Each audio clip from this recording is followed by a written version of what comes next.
사관생도와 반지. 그 여자는 15살이 되던 해에 집을 나왔대요. 국민학교 5학년 때까지 학교에 다닌 게 전부였죠. 또래 아이들은 부모 그늘에서 조신하게 자라서 부잣집에 시집 가거나 일찌감치 도시로 가서 공장에 다녀야 했대요. 아버지를 일찍 여인. 그 여자는 대구에 있는 방직 공장으로 갈 일만 남았었대요. 그래서 몰래 광주행 막차를 탔대요. 공순이는 되기 싫어. 방직 공장에서 졸다가 잘려버린 친구 의뢰의 손을 봤거든요. 가방 하나, 고무신 한 켤레, 그리고 남은 건 엄마가 바느질 삭스로 받은 1,000원이 전부였대요.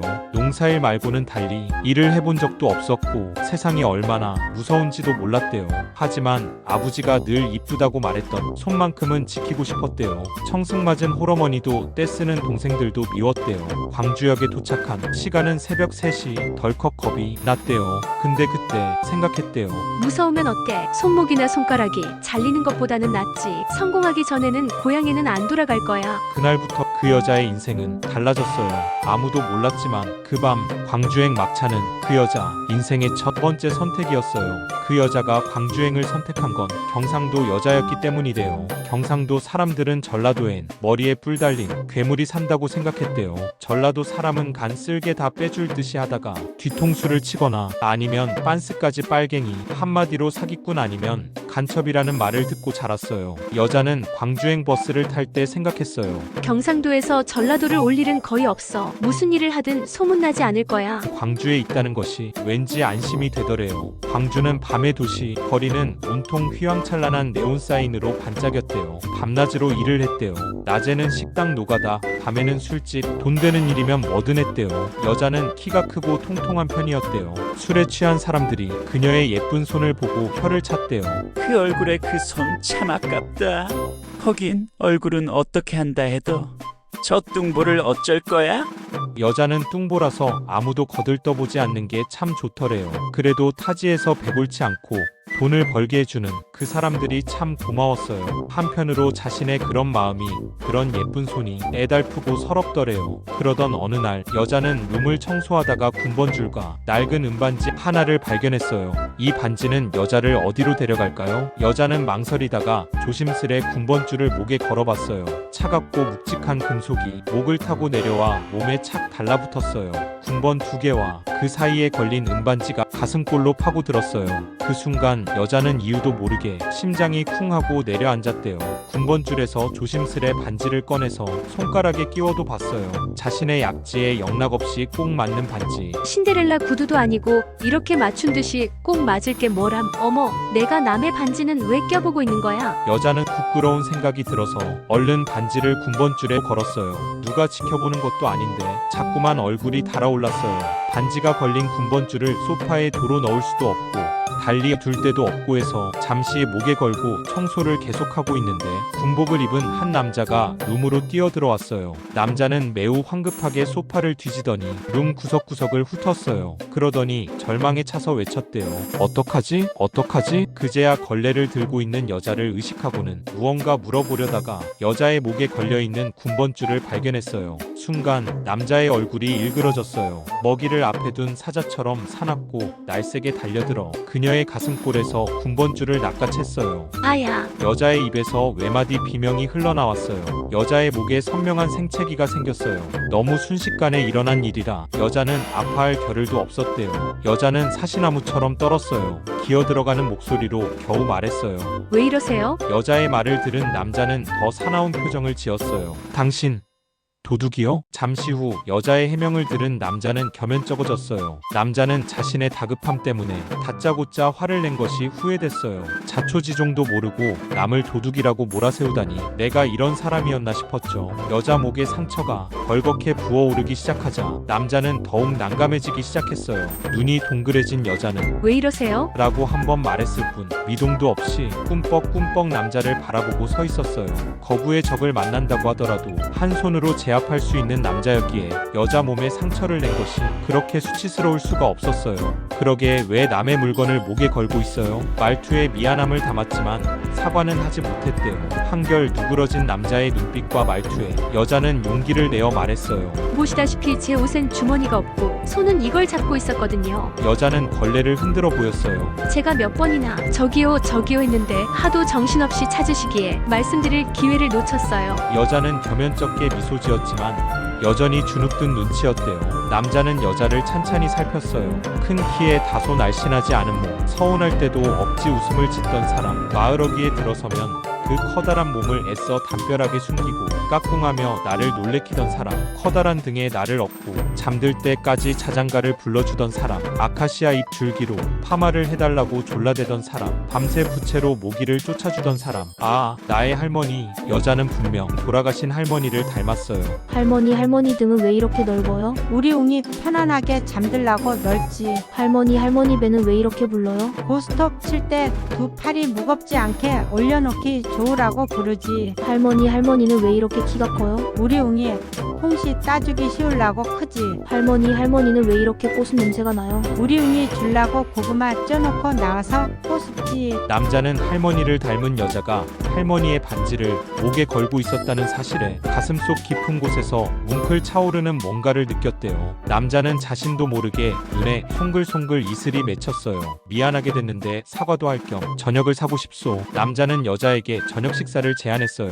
둘은 근처의 정육식당에서 애호박찌개를 시켰어요. 광주의 애호박찌개는 애호박과 돼지고기를 길게 채 썬 것이 특징이에요. 주로 온썰기 반달썰기를 해서 요리를 하는 경상도와는 달랐죠. 애호박을 길다랗게 채 썰어 고추장찌개를 끓이다니 신기해요. 여자가 말하자 남자가 물었어요. 경상도 여자요? 네. 어쩌다 여기까지 왔소? 여자는 피하듯 입을 다물었어요. 눈치를 살피던 남자가 말을 이었어요. 전방에서 근무할 때 경상도 병사 때문에 죽을 뻔한 적이 있었지. 경계 근무를 하고 있는데 이북군이 나타난 거요.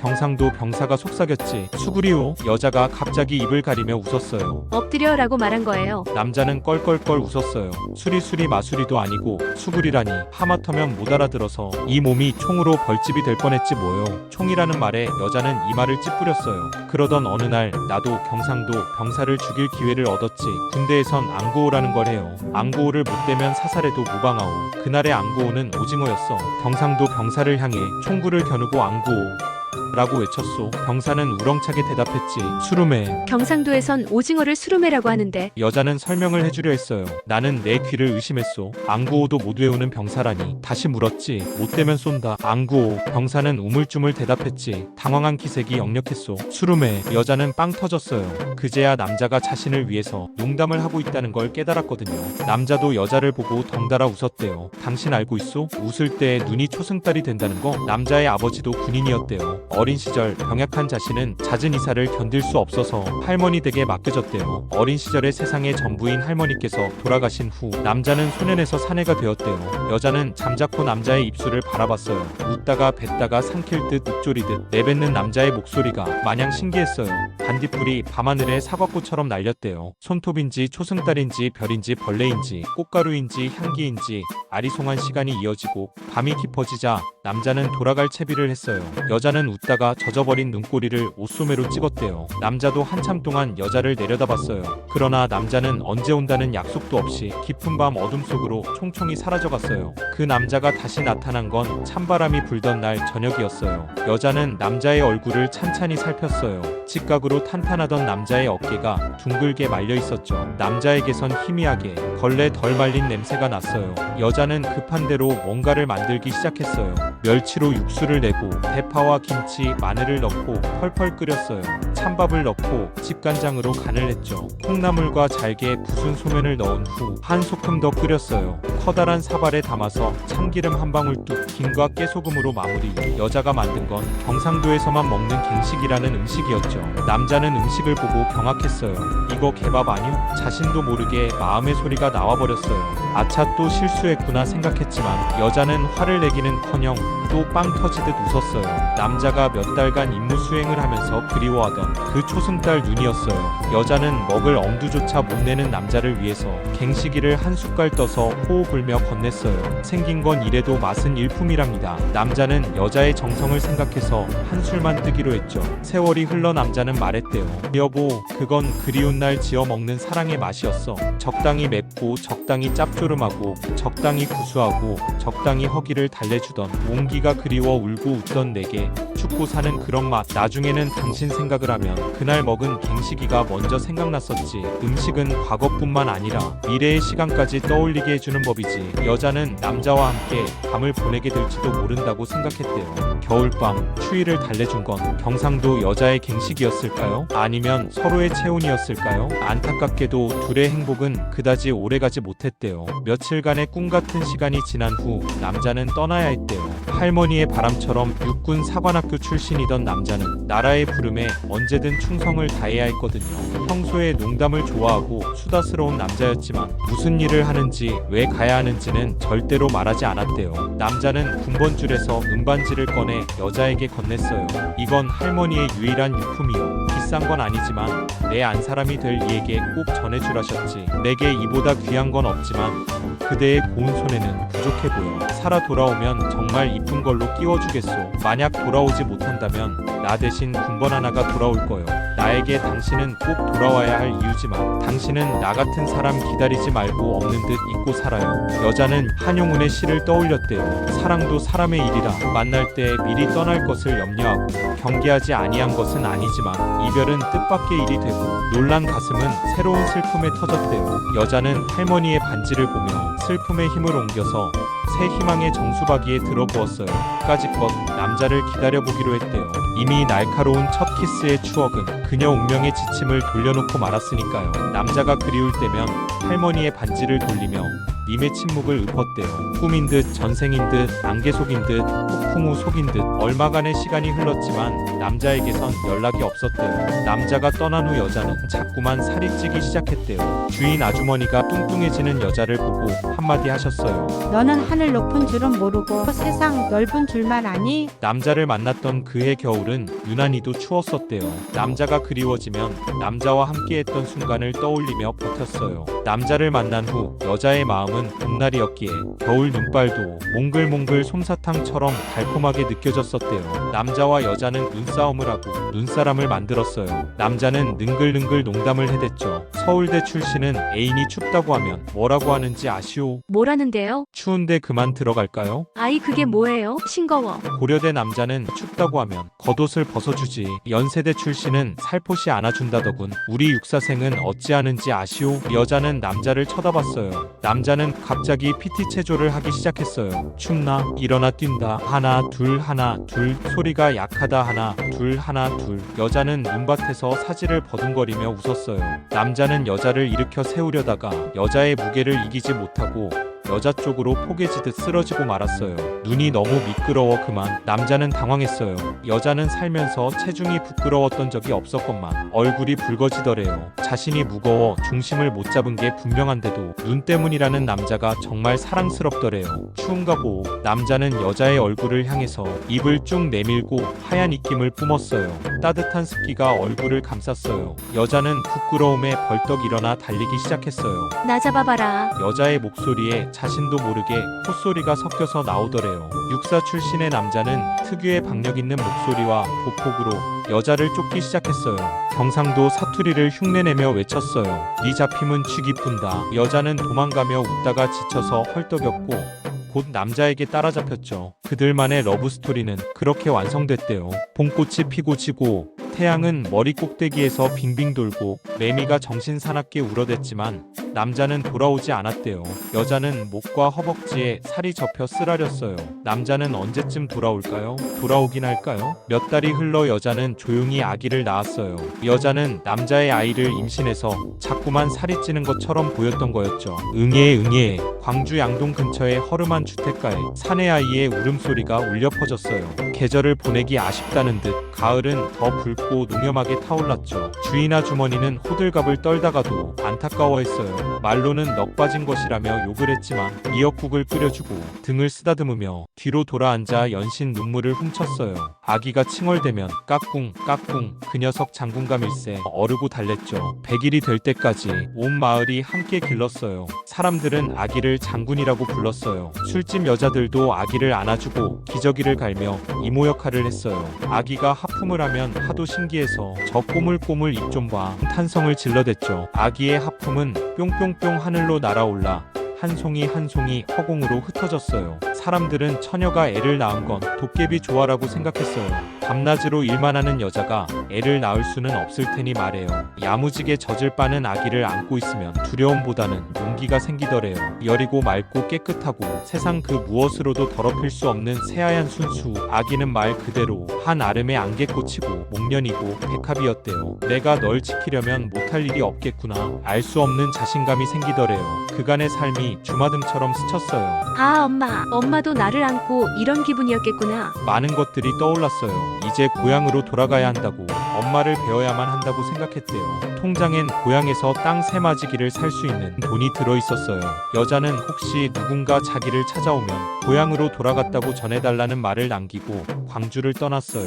고향을 등진 지 10년 만이었대요. 성공하기 전에는 돌아오지 않겠다고 결심했던 고향이었어요. 잊은 듯 살아왔어요. 여자가 집으로 돌아오자 어머니는 삽작거리에 주저앉았어요. 여자의 10년 이야기를 인내심 있게 들었어요. 여자와 장군이는 자연스럽게 아빠가 나란 일을 하는 군인 가족으로 받아들여졌어요. 간혹 처녀가 애를 뱄네. 아빠가 유부남이네. 돈 많은 늙은 사장 씨바지네. 손가락질하는 사람들도 있었으나 하루하루 씩씩하게 버텼어요. 엄마와 여자는 시내에 식당을 열고 전라도식 애호박 찌개와 경상도식 국시, 갱식이를 아주 싸게 팔았어요.